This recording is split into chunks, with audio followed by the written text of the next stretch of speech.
Magandang umaga po sa inyo mga kabalan. Ito po, part 2 na naman po to ng pangunguha ng metro. Pull out po ng metro. Dito po sa Barangay Poblacion 3 po to. Bagong baryo po. Panibagong ano naman po to, pagbabaklas ng metro. Sige po, panoorin ko mga kabalan. Ingat po kayo lagi, ingat po. Kaplan Vlogs by Sunny Santos.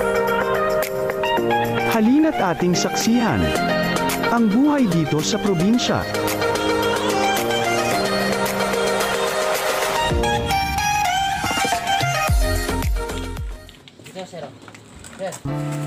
Ayan po mga kabale, no?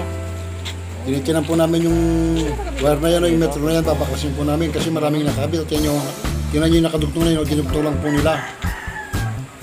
Ibig sabihin yan, pagka pinuputol, hindi pa sila nagbabayad po, pero dinudugtong. Yan o, ayun nakadugtong na, nakita nyo yung mga kabale, yung tinuturo na yan. Ayun siya, tapos nagdugtong siya ng illegal. Nag-tap siya, tapping ang tawag dyan.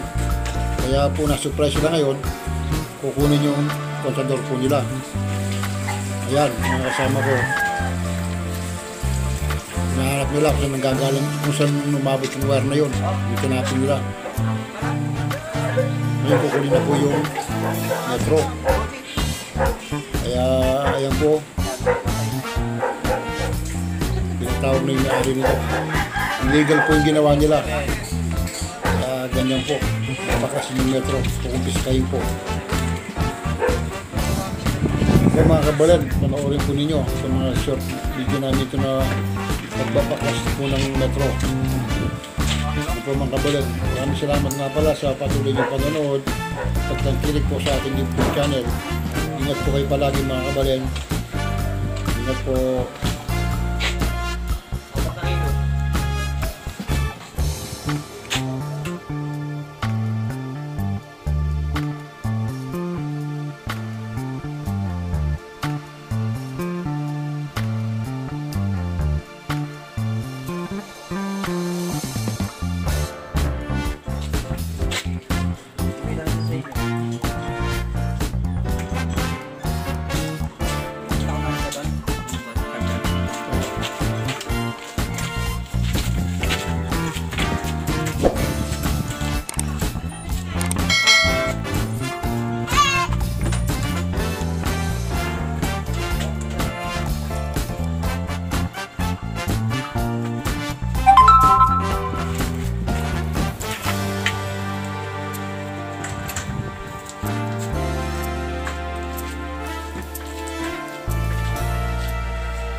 $47.96 $47.96.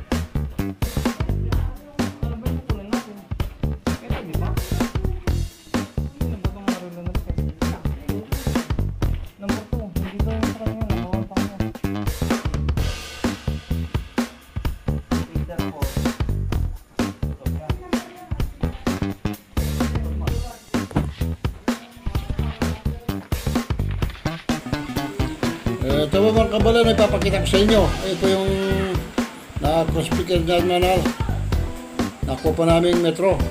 Yan po, na-pull out namin mga kabalan, no? Yan po siya.